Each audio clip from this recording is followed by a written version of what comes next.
जय हिंद साथियों, स्वागत है एक बार फिर से आप सभी का आपके अपने यूट्यूब चैनल ज्ञान आरबीएल में। मैं संजीव साथियों एक और नई बेहतरीन क्लास लेकर आए हूँ साथियों। इस श्रृंखला में आज का जो हमारा प्रीवियस में टॉपिक रहेगा वो है राष्ट्रीय एवं अंतर्राष्ट्रीय संगठन। तो उनसे संबंधित जो भी आपके एग्जाम में प्रीवियस क्वेश्चन पूछे गए हैं उन सभी को एक एक करके डिस्कस करेंगे बहुत ही अच्छे से। तो साथियों इसके पहले मैं आपको बताऊं कि हमारी टीम के द्वारा जो 10 मिनट्स शो है ये बहुत ही राममार सिद्ध होगा आपके एग्जाम में। और कह सकते हैं जीके जीएस की जो पीडीएफ बनाई गई है साथियों, ये प्लेलिस्ट है, ये बहुत ही राममार सिद्ध होगी। इनको आप देखना चाहें तो देख सकते हैं। और कह सकते हैं जो हिंदी का संपूर्ण हिंदी है इसको भी बहुत अच्छे से तैयार कराया गया है साथियों। और कह सकते हैं कि जो हमारी टीम के द्वारा स्टैटिक जीके की पीडीएफ टू द पॉइंट एक एक टॉपिक को कवर करके बनाई गई है, इसमें बहुत ही काम किया गया है। तो इसके लिए आप कह सकते हैं कि आपके एग्जाम में सीधे सीधे क्वेश्चन हूबहू यहीं से देखने को मिलेंगे अधिकतर क्वेश्चन।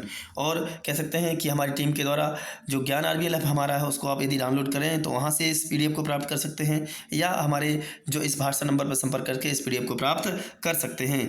और इसके पहले मैं आपको बताऊँ कि कह सकते हैं कि जो हमारी टीम के द्वारा जूनियर असिस्टेंट या कनिष्ठ सहायक का साथियों जो बैच सफलता 2.0 बैच है साथियों, इसमें बहुत ही अच्छे से हम लोग तैयारी कर रहे हैं साथियों। तो इसको आप परचेज़ करना चाहे जो भी हमारे साथी इसकी तैयारी कर रहे हों, इसको से जुड़ना ना भूलें। और यूपी स्पेशल की जो ई बुक है ये भी बहुत ही रामबाण सिद्ध होगी आपके एग्जाम में। कोई वनडे एग्जाम यूपी का हो उसके लिए आप इसको परचेज़ कर सकते हैं। तो चलिए साथियों शुरू करते हैं। तो साथियों राष्ट्रीय एवं अंतर्राष्ट्रीय संगठन जो है इसके अंतर्गत आज का हमारा जो पहला क्वेश्चन ये है कि वर्तमान में भारत में सभी बम संबंधित पहलियों के लिए ... एक प्रमुख एजेंसी के रूप में कार्य करता है। तो राष्ट्रीय बम डेटा सेंटर हो जाएगा। कौन हो जाएगा? राष्ट्रीय बम डेटा सेंटर बोलते हैं। याद रखना इसका कह सकते हैं इसको एनबीडीसी के बोलते हैं। क्या बोलते हैं? एनबीडीसी, नेशनल बम डेटा सेंटर। 1988 में बनाई गई एक संस्था है जो देश में सभी बमबारी से संबंधित घटनाओं की निगरानी, उनका रिकॉर्ड और विश्लेषण करने का कार्य करती है। अगला क्वेश्चन है कि एक प्रबंधन संस्थान, ऐसा कौन सा जो प्रबंधन संस्थान है जो रक्षा मंत्रालय द्वारा प्रायोजित है जिसका उद्देश्य सशस्त्र बलों के चयनित अधिकारियों को वैज्ञानिक प्रशिक्षण प्रदान करना है। क्या प्रदान करना है? कि सशस्त्र बलों के चयनित अधिकारियों को वैज्ञानिक प्रशिक्षण प्रदान करना। तो जैसे यहाँ पे दिया है कि जैसे उन्नत कह सकते हैं कि प्रौद्योगिकी रक्षा संस्थान या राष्ट्रीय रक्षा अकादमी या कह सकते कि राष्ट्रीय रक्षा कॉलेज या कह सकते हैं कि रक्षा प्रबंधन कॉलेज। तो कह सकते हैं इसका आंसर हो जाएगा रक्षा प्रबंधन कॉलेज, सीडीएम बोलते हैं। तो कह सकते हैं कि सीडीएम एक प्रमुख तीर्थ सेवा संगठन है। ठीक है, याद रखना है। और इसके बाद मैं आपको बताऊं अगला जो क्वेश्चन है यहाँ पे पूछा गया है अगले क्वेश्चन में, निम्न में से कौन सा संगठन इन नीति वचन में विश्वास करता है कि अंधेरे को कोसने की बजाय एक मोमबत्ती जला देना बेहतर है? तो किस संगठन के लिए कि अंधेरों को कोसने की बजाय एक मोमबत्ती जला देना बेहतर है? ये एमनेस्टी इंटरनेशनल हो जाए। कौन हो जाएगा? Amnesty international. याद रखना ये इस बात की चर्चा करता है। नेक्स्ट है तो जो एमनेस्टी इंटरनेशनल, इसके बारे में बताएं कि स्थापना 1961 में ब्रिटेन में हुई और इसका उद्देश्य है मानवीय मूल्यों एवं मानवीय स्वतंत्रता को बचाने एवं भेदभाव के लिए शोध एवं प्रतिरोध करने एवं हर तरह के मानवाधिकारों के हनन की को रोकना है। 1970 में शोषण के खिलाफ अभियान चलाने के लिए नोबेल पुरस्कार प्रदान किया गया। तो एमनेस्टी इंटरनेशनल को कब? 1977 में कह सकते हैं नोबेल पुरस्कार भी मिला। और क्या इसका सिद्धांत क्या है कि अंधेरे को कोसने के बजाय एक मोमबत्ती जला देना बेहतर है। ये एमनेस्टी इंटरनेशनल का हो जाए। ये क्वेश्चन यूपीएसआई में पूछा गया था। अगला क्वेश्चन है कि भारतीय निर्यात संगठनों के संघ FIEO का मुख्यालय कहाँ है? तो साथियों जो भारतीय निर्यात संगठनों का जो संघ है उसके मुख्यालय के बारे में पूछा गया है कि कहाँ पर है? तो निर्यात भवन नई दिल्ली। तो कहाँ पर हो जाएगा? निर्यात भवन नई दिल्ली में। और कह सकते हैं स्थापना 1965 में हुई थी। अगला है कि वार्षिक तौर पर देशों की श्रेणी निर्धारित करते समय उनके अनुमानित भ्रष्टाचार के स्तर के आधार पर जैसा कि विशेषज्ञ आकलन और अभिमत सर्वेक्षण द्वारा निर्धारित किया जाता है। भ्रष्टाचार बोध सूचक CPI कह सकते हैं प्रकाशित करता है। तो कहाँ पर कौन करता है? ट्रांसपेरेंसी इंटरनेशनल के द्वारा होता है। किसके द्वारा? CPI, transparency international. अच्छा क्वेश्चन है। नेक्स्ट है कि इसके बारे में ये भी है, तो यहाँ पे ये पूछा गया अगले क्वेश्चन में कि फिनमा क्या है? तो साथियों फिनमा के बारे में पूछा गया तो ये हो जाएगा कि स्विस फाइनेंशियल, तो फाइनेंशियल मार्केट सुपरवाइजरी अथॉरिटी बोलते हैं। क्या बोलते हैं कि Swiss financial market supervisory authority है और इसका जो मुख्यालय साथी वो स्विट्जरलैंड की राजधानी बर्न में है। कहाँ पर हेडक्वार्टर है? बर्न में। ये जैसे स्टॉक एक्सचेंज है या बैंक, बीमा बैंक है, उनके बारे में कार्य करती है। तो 2007 में इसकी स्थापना होती। कब होती? तो 7 में बर्न में हेडक्वार्टर है और इसमें क्या है? बैंकों, बीमा कंपनियों, स्टॉक एक्सचेंजों और प्रतिभूति डॉलरों के साथ साथ स्विट्जरलैंड में अन्य वित्तीय मध्यस्थों का पर्यवेक्षण कर शामिल है। अगला, निम्नलिखित में से कौन सी company credit rating agency CRA नहीं है? ये पूछा गया है कि क्रेडिट रेटिंग एजेंसी कौन सी नहीं है ना? तो कह सकते हैं कि जैसे CARI है या मूडीज है, तो मूडीज तो निकालती है ना, और निवेश और सूचना के ये है, तो ये तो तीनों हैं। जबकि जो भारतीय कृषि अनुसंधान पर ICAR होता है, इंडियन काउंसिल ऑफ कह सकते हैं एग्रीकल्चर रिसर्च बोलते हैं, तो कह सकते हैं कि ये जो हो जाएगा ये नहीं है क्रेडिट रेटिंग एजेंसी, याद रखेंगे। जबकि अगला क्वेश्चन है कि आर्थिक सहयोग व विकास संगठन का मुख्यालय कहाँ है? तो OECD का हेडक्वार्टर पूछा गया है, तो न्यूयॉर्क, वाशिंगटन DC या लंदन या पेरिस। तो आर्थिक सहयोग व विकास संगठन का हेडक्वार्टर कह सकते हैं फ्रांस की राजधानी पेरिस में है। कहाँ पर है? पेरिस में है। 1961 में कह सकते हैं कि OECD के रूप में आर्थिक प्रगति व विश्व व्यापार को बढ़ावा देने हेतु इसकी स्थापना की जाती है। याद रखना, हेडक्वार्टर जो है फ्रांस की राजधानी में पेरिस में एफिल टावर भी बना हुआ है। और जो पेरिस है ये सीन नदी के किनारे पर बसा है। कौन सी नदी? सीन नदी के किनारे। याद, फ्रांस को सुरा एवं सुंदरियों का देश भी कहते हैं। अगला है, कौन से संगठन ने एक आजीविका संस्थान के रूप में भूमि और जंगलों पर लोगों के नियंत्रण पर ध्यान केंद्रित किया और 2007 में बैनर जनादेश और 2012 में जन सत्याग्रह के तहत पदयात्रा आयोजित की? तो ऐसा कौन सा संगठन है? तो इसके बारे में जब पूछा गया तो इसका कह सकते हैं कि इसका जो संगठन है वो ये हो जाएगा, जैसे कि यहाँ पे दिया है कि एकता परिषद। कौन सा हो जाएगा? एकता परिषद। तो इसने एक आजीविका संसाधन के रूप में भूमि और जंगलों पर लोगों के नियंत्रण पर ध्यान केंद्रित किया। 2007 में बैनर जनादेश और 2012 में जन सत्याग्रह के तहत पदयात्रा की एकता परिषद ने की थी। याद रखेंगे। तो अगला क्वेश्चन है, निम्न में से कौन सा संगठन वैश्विक भूख और भूख सूचकांक या कह सकते हैं भुखमरी सूचकांक जारी करता है? तो कह सकते हैं कि जो अंतर्राष्ट्रीय खाद्य नीति अनुसंधान संगठन है साथियों, ये वैश्विक भूख सूचकांक जारी करता है, भुखमरी सूचकांक जारी करता है। कौन सा? अंतर्राष्ट्रीय खाद्य नीति अनुसंधान संगठन, IFPRI बोलते हैं इसको, याद रखना है। तो 1975 में इसकी जब स्थापना होती है, यह संस्थान अमेरिका के वाशिंगटन DC में स्थित है। इस संगठन का मुख्य उद्देश्य क्या है? कि भूख व गरीबी का उन्मूलन करना, खाद्य सुरक्षा, कृषि, प्रकृति का संरक्षण, संसाधनों, पोषण आदि का विश्लेषण करना है। यह संगठन वैश्विक भूख सूचकांक जारी करता है। वैश्विक भूख सूचकांक 2018, तो ये पुराना क्वेश्चन हो गया, ठीक है। नेक्स्ट है, वानिकी अनुसंधान के रूप में भुखमरी में इस साल हमारे देश की रैंक जो है 111 है साथियों। नेक्स्ट है कि वानिकी अनुसंधान के क्षेत्र में भारत का सबसे बड़ा सरकारी संगठन कौन है? तो भारतीय वानिकी अनुसंधान एवं शिक्षा परिषद जो है, ये वानिकी अनुसंधान के क्षेत्र में भारत का सबसे बड़ा सरकारी संगठन है। भारतीय वानिकी अनुसंधान शिक्षा संस्थान, भारतीय वन अनुसंधान संस्थान देहरादून में है। अगला है, तो कह सकते हैं हेडक्वार्टर देहरादून में हो गया इसका। स्थापना 1987। अगला क्वेश्चन, 1972 में स्थापित ... अहमदाबाद में स्थित दुनिया के सबसे बड़े महिला श्रमिक संघ में से एक है, जो निम्न आय स्वतंत्र रूप से कार्यरत महिला श्रमिकों के अधिकारों को बढ़ावा देता है। तो कौन सा हो जाएगा? कि समानता व समावेशन केंद्र, या कैसे महिला गृह केंद्र, या राष्ट्रीय महिला आयोग, या कह सकते हैं कह सकते हैं महिला संघ। तो इसका आंसर हो जाएगा स्व कार्यरत महिला संघ जो है 1972 में अहमदाबाद में स्थित दुनिया के सबसे बड़े महिला श्रमिक संगठनों में से एक है, जो स्वतंत्र रूप से कार्यरत महिला श्रमिकों के अधिकारों को बढ़ावा देता है। अगला है कि नवंबर 2018 तक संयुक्त राष्ट्र संघ के महासचिव कौन थे? तो साथियों अभी भी हैं, एंटोनियो गुटेरस हैं, जो पुर्तगाल के पूर्व प्रधानमंत्री हैं। ये यूएनओ के 9वें महासचिव हैं। कौन से? 9वें नंबर के। एंटोनियो गुटेरस पुर्तगाल के पूर्व प्रधानमंत्री हैं। पुर्तगाल के क्या हैं? पूर्व PM हैं, याद रखना है। और ये भी आपके एग्जाम में पूछा गया क्वेश्चन है। जबकि कह सकते हैं कि इनसे पहले 8वें नंबर के जो थे दक्षिण कोरिया से थे, वो थे बान की मून। क्या नाम था? बान की मून, याद रखना है। बान की मून जो है इनसे पहले थे। और कह सकते हैं कि जो यूएनओ है इसमें पहले महासचिव कौन थे? तो कह सकते हैं ट्रिगवैली जो थे, ट्रिगवैली ये नॉर्वे के रहने वाले थे।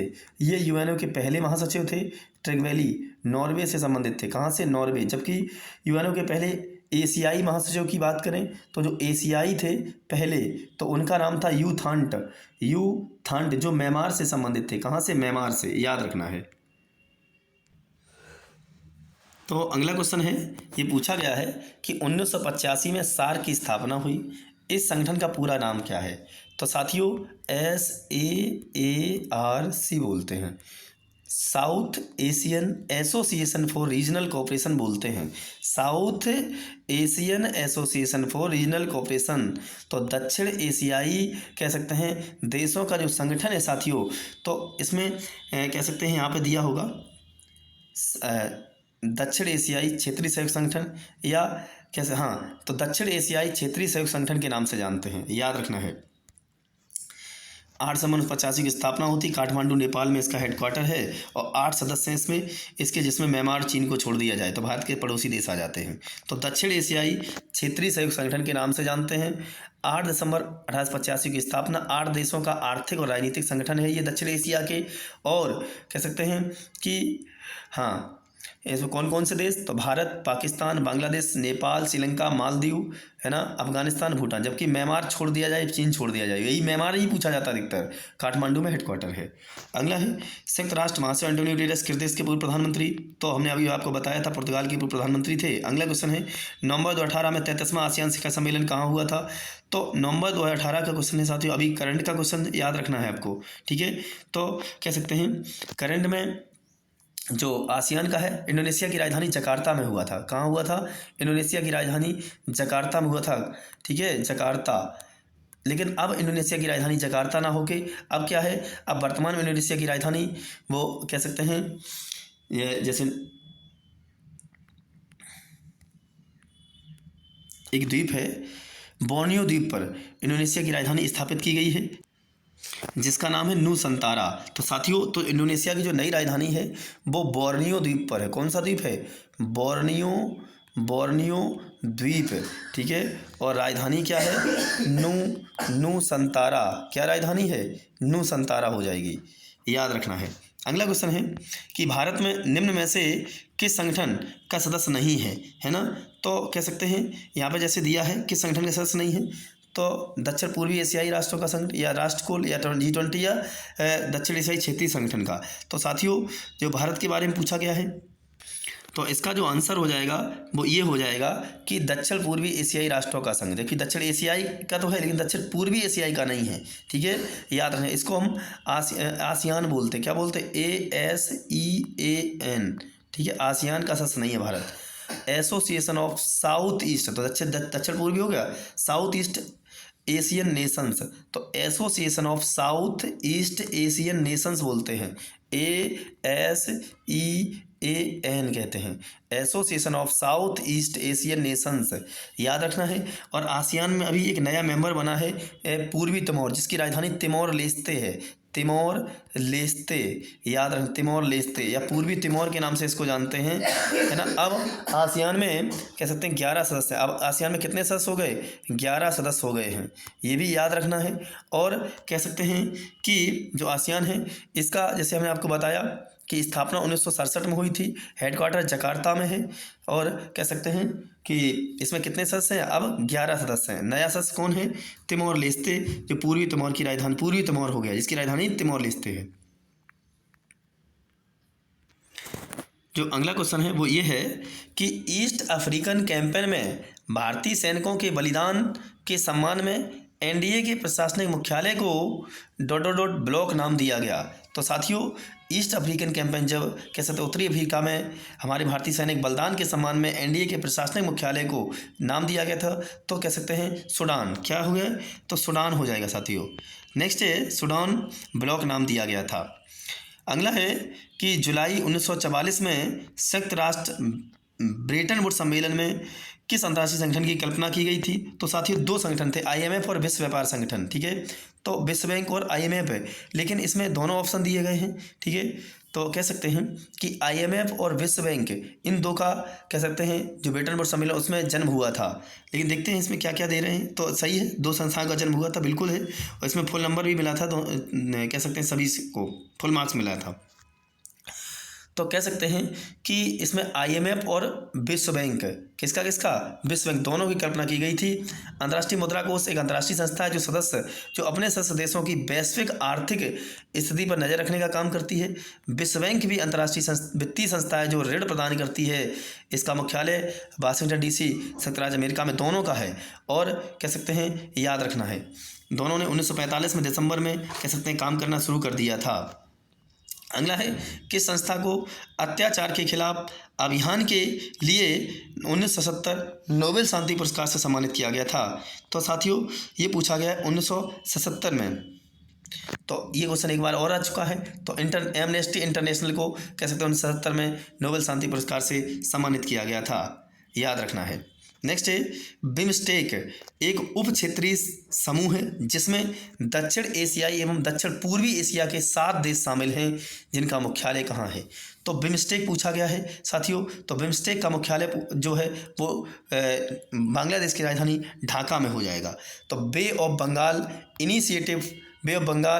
Initiative for multi sectoral, bay of Bengal for multi sectoral sector technical and economical बोलते हैं। ठीक है, टेक्निकल एंड इकोनॉमिकल कह सकते हैं काउंसिल कहते हैं। तो कह सकते हैं इसमें 7 देश हैं, जैसे इनसे संबंधित हैं Bangladesh, India, Myanmar, Sri Lanka, Thailand, और ये तो 5 तो समझ में आ रहे हैं, लेकिन नेपाल और भूटान भी इसके अन्य सदस्य हैं। तो इसका हेडक्वार्टर कहाँ पर हो जाएगा? तो बांग्लादेश की राजधानी ढाका में हो जाएगा, याद रखना है। जैसे यहाँ पे दिया भी है तो बिमस्टेक के बारे में, इसकी फुल फॉर्म भी है ना, और 7 देश हैं जिसमें बांग्लादेश, भूटान ये सब हैं। ठीक है, याद रखना है। 1977 में इसकी स्थापना होती है। अगला क्वेश्चन जो दिया है वो ये है, G20 की बैठक 2018 में कहाँ होगी? तो साथियों G20 की उस समय का क्वेश्चन था, लेकिन अब आगे का आपको याद रखना है। नेक्स्ट है, 1825 में वेदांता कॉलेज की स्थापना किसने की, जिसमें दोनों भारतीय अध्ययन और पाश्चात्य सामाजिक तथा भौतिकी विज्ञान का पाठ्यक्रम प्रस्तुत किया गया था? तो कह सकते हैं 1825 की बात कर रहे हैं, तो यहाँ पर हो जाएगा कि जो राजा राम मोहन राय थे, इनके द्वारा किया गया था। वेदांत कॉलेज की स्थापना किसके द्वारा? तो राजा राम मोहन राय के द्वारा। ठीक है, याद रखना है। जो 1774 से 1833 में इनका मृत्यु ब्रिस्टल इंग्लैंड में हो गई थी। 1825 में इन्हें अकबर द्वितीय ने राजा की उपाधि से सम्मानित भी किया था। 1825 में राजा राम मोहन राय ब्रह्म समाज के, तो इन्होंने वेदांत कॉलेज तो 25 में कर दी, जबकि राजा राम मोहन राय ब्रह्म समाज की स्थापना भी 1828 में की थी। कब? 1828 में, याद रखना है। इन्हीं के प्रयासों से भारत से सती प्रथा का अंत हुआ, लॉर्ड विलियम बेंटिक ने किया, और इन्हें भारतीय पुनर्जागरण का पिता भी कहते हैं। ब्रह्म समाज के संस्थापक राजा राम मोहन राय ने सती प्रथा में बहुत कैसे भूमिका निभाई थी, और सती प्रथा का अंत 1829 में किया गया था। कब किया गया था? 1829 में किया गया था। अगला क्वेश्चन देखते हैं। तो साथियों अभी हमने आपको यहाँ पर जैसे ये बताया था, ये पूछा गया है G20 की बैठक कहाँ होगी। तो ये तो हो गया कि उस समय ब्यूनस आयर्स में हुई थी, लेकिन अभी 2023 में कहाँ पर हुई है? तो 2023 में साथियों नई दिल्ली में हुई है। ये क्वेश्चन इंपॉर्टेंट है, नई दिल्ली में हुई है, और 9 से 10 सितंबर के बीच में, 9-10 सितंबर को नई दिल्ली में हुई है। वसुधैव कुटुंबकम इसकी थीम रखी गई थी। कुटुंबकम इसकी थीम थी, जिसका अर्थ था विश्व परिवार, है ना। और कह सकते हैं कि अगला जो G20 सम्मेलन है 2024 में जो है, 2024 में जो इस साल होगा 2024 में ब्राज़ील में होना है। कहाँ पर होना है? तो ब्राज़ील में होना है। ब्राज़ील में 19 नंबर का है, जबकि भारत में 18वें नंबर का हुआ था। ठीक है, तो 18वां G20 सम्मेलन नई दिल्ली में 9-10 सितंबर को हुआ है ना। और कह सकते हैं कि उसका विषय था वसुधैव कुटुंबकम, जबकि 19वां 2024 में ब्राज़ील में होना है, और 2025 में जो 20वां होगा वो कह सकते हैं 2020 में वो दक्षिण अफ्रीका में होना है। कहाँ पर होना है? दक्षिण अफ्रीका में होना है, याद रखना है। तो साथियों देखते हैं अगला क्वेश्चन जो है। तो यहाँ पे अगला क्वेश्चन ये पूछा, करंट का क्वेश्चन है कि पाकिस्तानी सीनेट में विपक्ष की पहली महिला नेत्री कौन थी? तो अच्छा क्वेश्चन है। तो शेरी रहमान तो विपक्ष में कह सकते पहली महिला नेत्री कौन थी? शेरी रहमान थी, पाकिस्तानी सीनेट में। अगला है कि राष्ट्रीय सुरक्षा परिषद का अध्यक्ष कौन होता है? तो राष्ट्रीय सुरक्षा परिषद और राष्ट्रीय एकता परिषद है, राष्ट्रीय विकास परिषद, इनका सभी का प्रधानमंत्री होते हैं। राष्ट्रीय सुरक्षा परिषद की प्रधान नीति आयोग के पास कह सकते हैं तो अध्यक्ष भी होते हैं। राष्ट्रीय जल संसाधन परिषद है तो कौन हो जाएंगे? राष्ट्रीय योजना जो था उस समय या आयोग उसके भी थे तो प्रधानमंत्री होते हैं, याद रखना। अगला क्वेश्चन है कि राष्ट्रीय जो सुरक्षा परिषद है इसका स्थापना कब हुई? तो इसकी स्थापना 1998 में हुई थी। कब हुई थी? जबकि राष्ट्रीय जो सुरक्षा परिषद है इसके सलाहकार है ना, इसका सचिव इसका कह सकते हैं सलाहकार होता है। तो नेक्स्ट क्वेश्चन जो दिया है यहाँ पे तो वो ये है, सुरक्षा परिषद में कितने स्थायी सदस्य हैं साथियों? तो 5 स्थायी हैं और 10 अस्थायी हैं, ठीक है। तो जो यूएनओ का एक सदस्य है, यूएनओ संगठन जो है इसमें 6 सदस्य, 6 अंग हैं, कितने? 6 हैं। तो उसमें एक सदस्य एक संस्था है सुरक्षा परिषद, UNSC बोलते हैं, SC, United nation security council. तो इसमें कुल 15 सदस्य हैं, कितने हैं? 15 हैं, जिनमें से 10 अस्थायी हैं और 5 स्थायी हैं। तो ये 10 अस्थायी हर 2 वर्ष के लिए चुने जाते हैं। जो 5 स्थायी हैं वो कह सकते हैं उन्हें वीटो पावर वाला देश बोलते हैं। तो उनका है FRACE, ऐसे याद रखना, FRACE, फ्रांस, रूस, अमेरिका, चीन, इंग्लैंड, ठीक है। फ्रांस, रूस, अमेरिका, चीन और इंग्लैंड। तो फ्रेस से याद रखना कि अस्थायी सदस्य कितने हैं, तो कौन हो जाएंगे? तो 5 सदस्य हैं। और कह सकते हैं हेडक्वार्टर तो पता ही है आपको, कहाँ पर हेडक्वार्टर है? तो हेडक्वार्टर न्यूयॉर्क में है इन सबका। कहाँ पर? न्यूयॉर्क में है। अगला है कि यूएनओ की स्थापना तो 24 अक्टूबर 1945 को हुई थी। बहुत अच्छा क्वेश्चन है साथियों। नेक्स्ट है, यहाँ पे दिया संयुक्त राष्ट्र की किस शाखा का मुख्यालय कह सकते हैं मुख्य कार्यालय पेरिस में है? तो ये अच्छा क्वेश्चन है, पेरिस में कौन सा है? तो यूनिसेफ या यूनेस्को या ILO या FAO? तो साथियों यूनिसेफ का मुख्यालय न्यूयॉर्क में हो जाएगा, है ना। ILO का जिनेवा में हो जाएगा, FAO का रोम में हो जाएगा, इटली की राजधानी। जबकि यूनेस्को का मुख्यालय कहाँ पर है? पेरिस में। यूनेस्को का पेरिस, जबकि यूनिसेफ का तो यूनिसेफ का न्यूयॉर्क, तो यूनेस्को का पेरिस, याद रखना है। अच्छा क्वेश्चन है। तो कह सकते हैं कि जो यूनिसेफ है इसका मुख्यालय, यूनेस्को का मुख्यालय कहाँ? पेरिस में हो गया है। स्थापना 1946 में हुई थी। 193 देश यूनेस्को के सदस्य हैं, ठीक है। 6 सहयोगी सदस्य हैं, है ना। इनका उद्देश्य है विश्व भर में शांति के लिए शिक्षा, विज्ञान, संस्कृति के क्षेत्र में सक्रिय योगदान, राष्ट्रों के मध्य निकटवर्ती भावना को उत्पन्न करना। अगला है, ये दिया है कि जैसे कि विश्व में पेट्रोल की कीमतें इससे निर्धारित होती हैं। तो आपको दिख रहा होगा कि organization of petroleum exporting country, इसी में दिया है, ठीक है। ओपेक बीना में हेडक्वार्टर है, 1960 में स्थापना होती है। जबकि IMF बता ही दिया था, इंटरनेशनल मॉनेटरी फंड बोलते हैं, 1946 कह सकते हैं 44 का ब्रेटन वुड्स सम्मेलन में स्थापना हुई। और IBRD बोलते हैं, ठीक है। International bank for reconstruction development बोलते हैं इसको विश्व बैंक भी कहते हैं। तो इन दोनों का तो 1945 में दिसंबर में काम करना शुरू कर देते हैं। तो RBI अपना भारत का केंद्रीय बैंक है। कि ओपेक पेट्रोलियम के लिए है। विश्व में पेट्रोल की कीमतें किससे निर्धारित होती है? OPEC, organization of petroleum exporting countries, ठीक है, याद रखना है। तो विश्व में पेट्रोल की कीमतें कौन करता है? ओपेक के द्वारा होती हैं। तो कह सकते हैं कि ओपेक 1960 में स्थापना और बगदाद में जो ईरान में हुई थी। और इसका मुख्यालय कहाँ है? तो ऑस्ट्रिया की राजधानी बीना में हेडक्वार्टर है ओपेक का। अगला क्वेश्चन है, संयुक्त राष्ट्र संघ के प्रथम महासचिव, तो हमने आपको बताया था ट्रिगवेली जो नॉर्वे से संबंधित थे, और पहले एशियाई महासचिव यूथॉन्ड जो नॉर्वे से जो म्यांमार से संबंधित थे। अगला है 4 जनवरी 1942 को वाशिंगटन में अटलांटिक चार्टर का समर्थन करने वाले 26 राष्ट्रों ने संयुक्त राष्ट्र संघ की घोषणा पर हस्ताक्षर किए। और कह सकते हैं कि यहीं पर संयुक्त राष्ट्र या यूनाइटेड नेशन का नाम अमेरिकी राष्ट्रपति रूजवेल्ट द्वारा किया गया 24 अक्टूबर 1945 को। कब? 24 अक्टूबर 1945 को संयुक्त राष्ट्र ने सदस्य राष्ट्रों की स्वीकृति प्राप्त हो जाने के बाद संयुक्त राष्ट्र संघ का चार्टर लागू हो गया। संयुक्त राष्ट्र संघ के प्रथम महासचिव ट्रिगवेली नॉर्वे से थे। वर्तमान में एंटोनियो गुटेरेस 9वें नंबर के हैं, यादव पुर्तगाल के पूर्व प्रधानमंत्री हैं।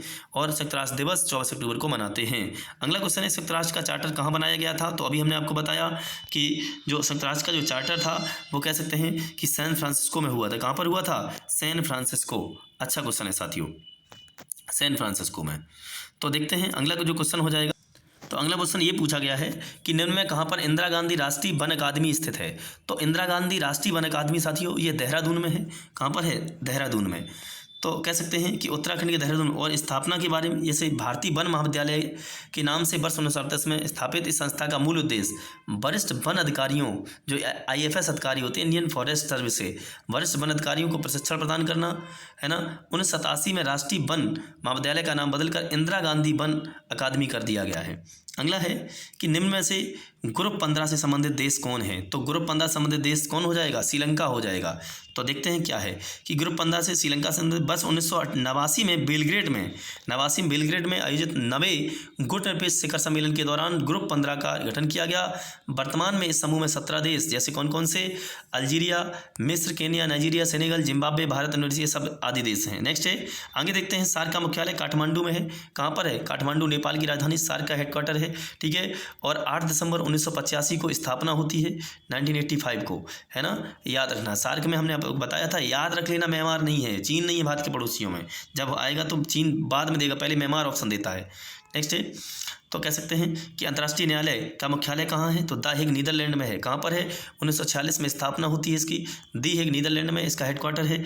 और कह सकते हैं इसमें कुल 15 न्यायाधीश हैं। कितने न्यायाधीश हैं, कुल 15 न्यायाधीश हैं। और एक न्यायाधीश का कार्यकाल कितना होता है, 9 वर्ष का होता है, 9 वर्ष का। और कोई 2 न्यायाधीश एक देश से नहीं हो सकते हैं, ये भी याद रखना है, अंतर्राष्ट्रीय न्यायालय।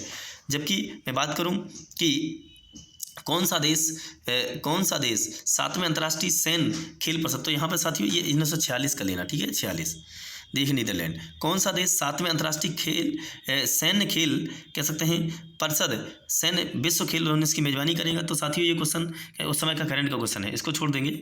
अगला क्वेश्चन, तो उस समय करंट का रहा होगा, तो कह सकते हैं वो उस समय कहाँ हुए थे, चीन में हुए थे, ठीक है, याद है। जबकि अब वर्तमान के जैसे एशियाई खेल चीन में हुआ है ना, इन सबको याद रखना है, ठीक है साथियों। तो इससे संबंधित हमारे एग्जाम में जो यूपी पुलिस के एग्जाम में क्वेश्चन पूछे गए हैं प्रीवियस ईयर, वो इतने ही क्वेश्चन थे। तो जय हिंद, जय भारत साथियों, मिलते हैं एक और नई बेहतरीन क्लास में साथियों, हम आपसे रूबरू होंगे। आप लोग अपनी तैयारी को अच्छे से करते रहें।